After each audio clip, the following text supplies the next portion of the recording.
Hey gang, HoBo here. Welcome back, and as always, thanks for tuning back in. Yes, we are still here. Red Force is still alive and kicking. I mean, me myself, I've gotten pretty busy, with real life stuff, so I've kind of had to take a step back. But don't get as many opportunities to get behind the mic as I used to. But still there, still watching. At one point, I did have to go down to the alt clan and just kind of park my accounts there for a little while. While things settle down. You play a game this long, you need to learn to take breaks away from the game to just make sure you're maintaining the proper balance in life and things are okay on the home front. In any case, what I wanted to do today is I wanted to talk about some general notes behind, or some general comments rather, around the March update. Now that we've had a couple of weeks to kind of play with everything, and Supercell has gotten done, buffing and nerfing everything. Of course, after you spend your gems to get those new toys. But yeah, that's another story. Anyway, let's go flip over to the patch. As far as new content's concerned, I do have one replay I wanted to show you.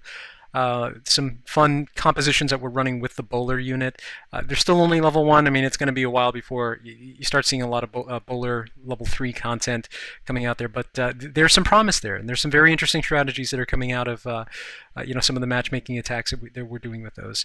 The Inferno Tower level 4, meh, no big deal. We should start seeing those, at least at the Town Hall level, stymieing the Town Hall 11 level, stymieing some attempts later on. But generally speaking, the changes to the targeting speed of Infernos, at least multi-target Infernos, hasn't really affected us anyway. And I'll show you why in just a second, because some of the tweaks that we've been making. Hog Rider level 6, very excited to get started with playing around with some of those compositions. Mine are upgrading now, probably in about another 9 or 10 days. Now Valkyries level 5. You guys know how much I love my Valks. And if you haven't seen the series that we put out a while back, the Warrior Farmer, it's centered primarily around Valkyrie type attacks in regular matchmaking, to replace your old farming compositions. Or the idea there being, if you're going to attack the base, why not just three start in the process? So.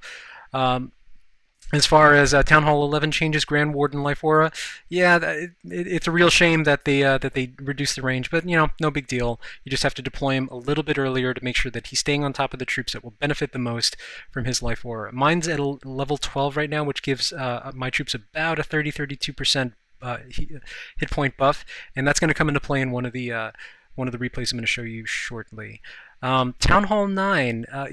Town Hall 9 kind of got the shaft in terms of, the witch nerf. The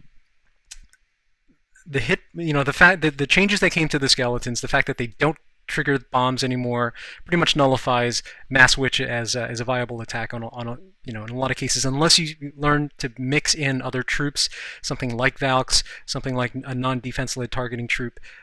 Into the mix, but those Mass Witch 8 Quake attacks are extremely difficult now, considering the fact that one bomb can take out all of your skeleton generating witches in a while. And I'm particularly salty about that, because I started that upgrade, got my witches, I had a week to play with them, and then they announced the nerf, and then I was like, well, that's just freaking great. And now I'm stuck with somewhere between 3,000 and extra and 4,000 weight of those witches, for what is essentially a useless troop right now. So unfortunate thing there. Goblins, no big deal there. Expo damage increase, very interesting, very interesting update, and this has changed. This has changed the meta, or at least shifted the focus to, how do I put this? Queen walks are one of the most prevalent strategies in high-level gameplay.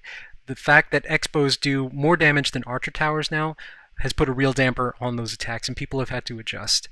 That means earlier rages, more predictable baiting, and by predictable baiting, what I mean by that is when you're designing your base, the attacker has to take into consideration where the Expos are now.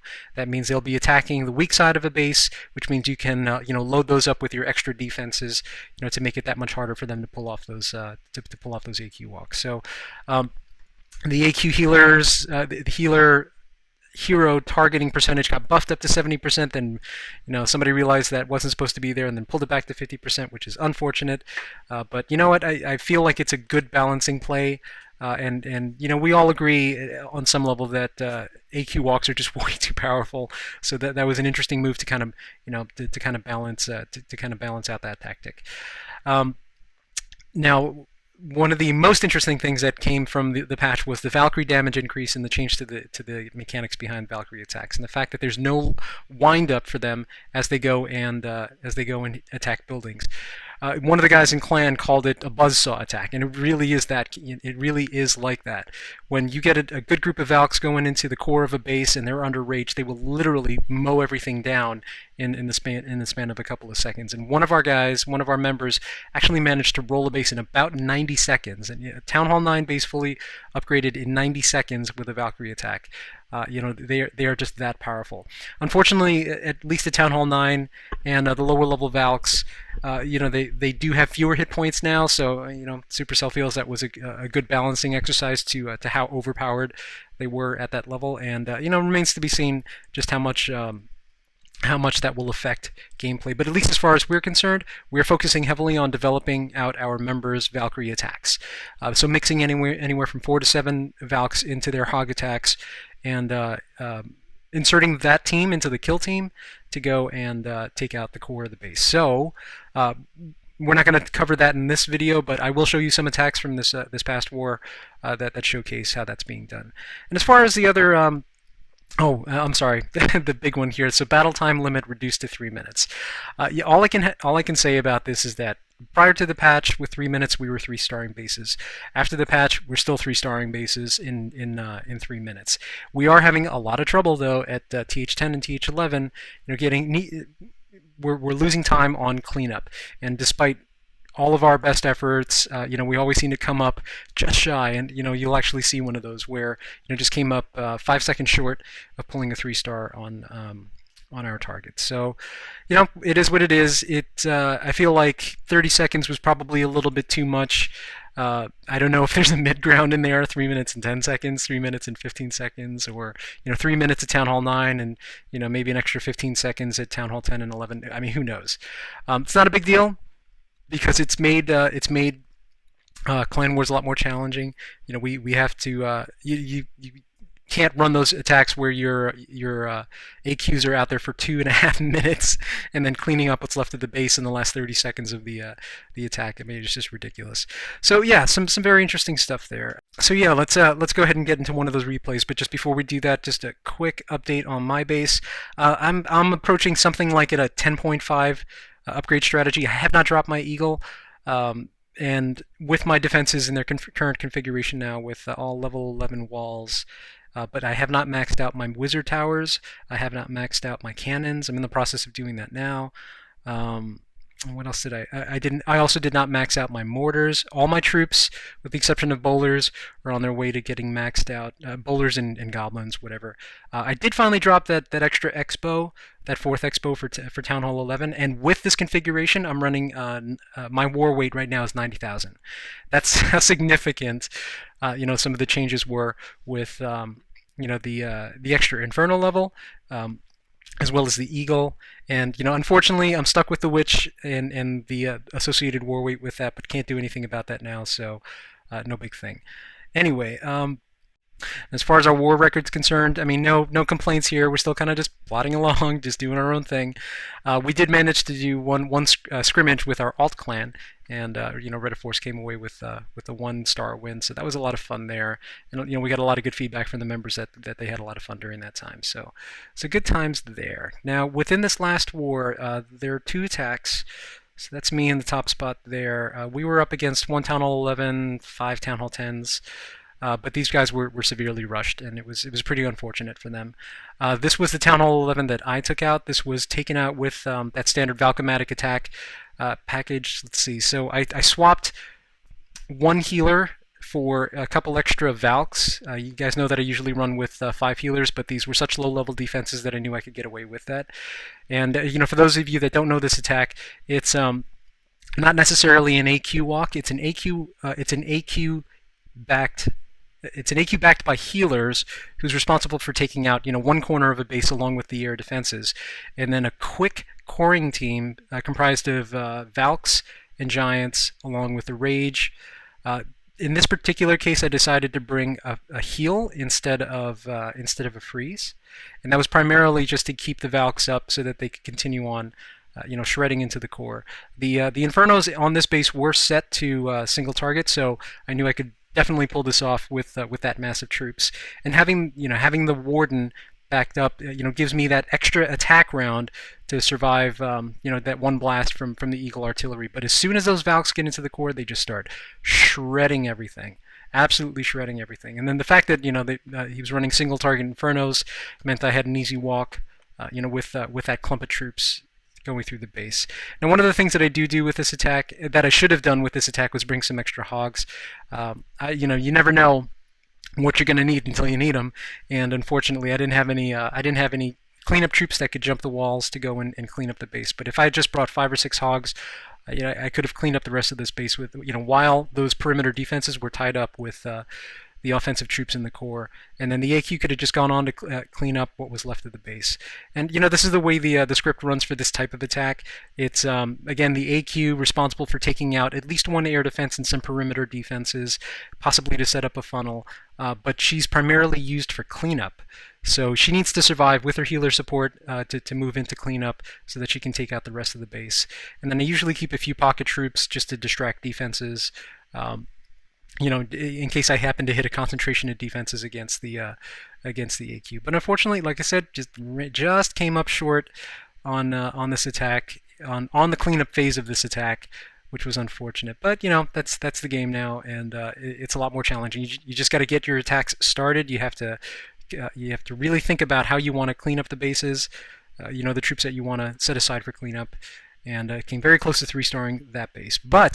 And this is the attack that I wanted to share with you, was a bowler attack. We tried a bowler attack for the first time. I figured, we had this war, so I decided to just cook up some fun compositions and give a few things a try. Now, this was the base. This was obviously a very bad design, and one of the reasons that we were able to exploit this design was because of this.